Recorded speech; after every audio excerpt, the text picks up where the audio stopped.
everyone, Dragon Kid here. So today's is yet another rambling video of me of this game, 时空中的绘旅人. Actually, you can see that there's a for all time there, but for the global server, they are going to be named as Lovebrush Chronicles. It's just going to be a rambling video of me.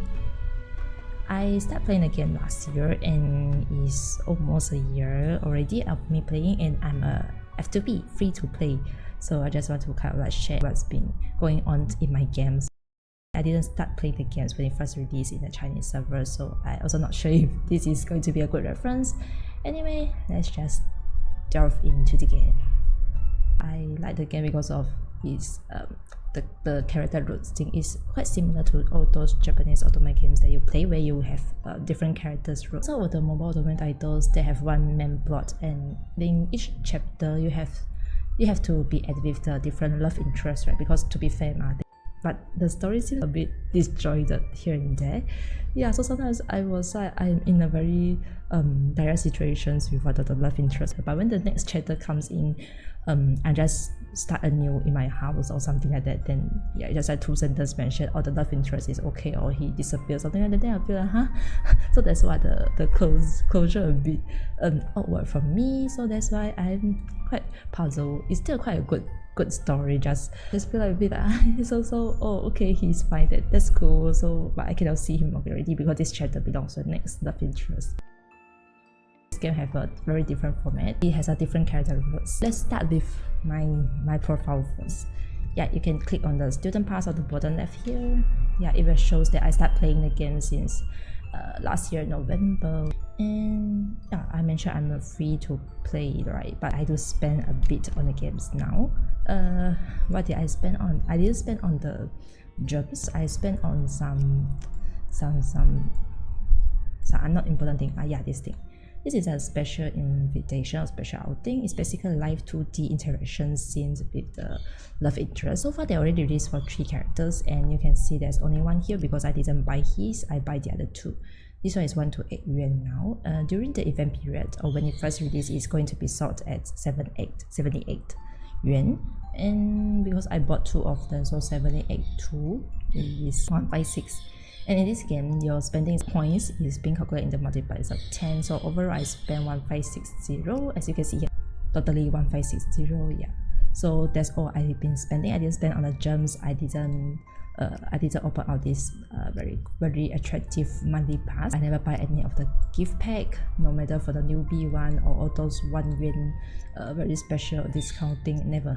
Yeah, I never bought any of this. Because it's a gacha game, so you need to really watch how you're spending. And because I spend a lot of the merch and art book, if you've been following my video, you can see I bought a lot of art books. So yeah, I'm in love with too many IPs, too many characters. So yeah, I don't have that much money, so I'm not going to spend so much on this. Overall, I just spent on the live 2D things. So far, I never skip any events except for this event. This is the special event, kind of. It opened periodically for the players to defeat very strong enemies. It doesn't have very much resources provided there. Anyway, this is just for those players, the hardcore players, not for me. I never participate in these things because I'm very lazy to manually control my cards and stuff. Okay, let's go and see my cards. Here's my card deck. Yeah, so after 1 year of playing this game, I do get my fair share of the SSR card. Yep. Oh yeah, this one is arranged by the label. Maybe we should go for the rarity. Yeah, so the top one are all the SSR. I think it's until here, is it? Yeah, the next one is not the SSR anymore. Yeah, this one is a birthday card. It's a special category. I have 1, 2, 3, 4, 5, 6, 12, 14 SSR. But technically in this game, even a non-SSR card, if you are very hardcore and very good players, those very skillful players, they knows how to time their attack and skills release, they actually can go through a lot of difficult things using the SR or SR plus card. As I say, I'm a free to play, so I never really go and spend money on any of this card. The gems are from the dailies, for the events and stuff like that, and this card really is true luck. And maybe destiny. But seriously, even though it looks a lot, but actually I got many of the events I don't get any cards. Yeah, but thankfully, because in for all times, if I can show here, I already cannot fight in this one. Let's try this one. You can see in your card deck you can choose 6 cards, right? And then here it has this special one. This one is where you can borrow from other players. I don't know what is it called in the global server. Anyway, it's something like the special as this card. Yeah, these are some are for my friends. You can see it's friend. Even if it's not friend, you can borrow, and you can see there are so many nice people that actually put their level 6. This one is referring to the levels of the special skills, which is the strongest attack, or the so-called the strongest skill of the card. Because some cards are not attack cards, so this skill is more of the support, assist or recovery. Also, they have their own. Each card have their own special category, and you can see. Oh my God, there are people putting 6 level. Okay, sorry, I get a bit excited. Yeah, you can try to add the people as friends after you borrow once the game. So after the battle ends, the game will prompt you to add the friends. And most of these very nice people, usually they have their friend list being full. As you can see, even you are not friends with them, you can still borrow their cards. You can refresh here. You can see these are so nice people. They all put their strongest card on. I also put my strongest card. This is so far my best card in my deck. This is a recovery card. Yeah, the skills are all about recovering. And yeah, this is what I mean. This is a special skill, which is a stronger skill of each card. Like the Final Fantasy 7 is something like the limit break. Is where you use your duplicate. Like if you have the same card, then you can add in, or you have to use these things. But this material is very difficult to come by, so yeah, it's not so easy to raise it. The resource is very difficult.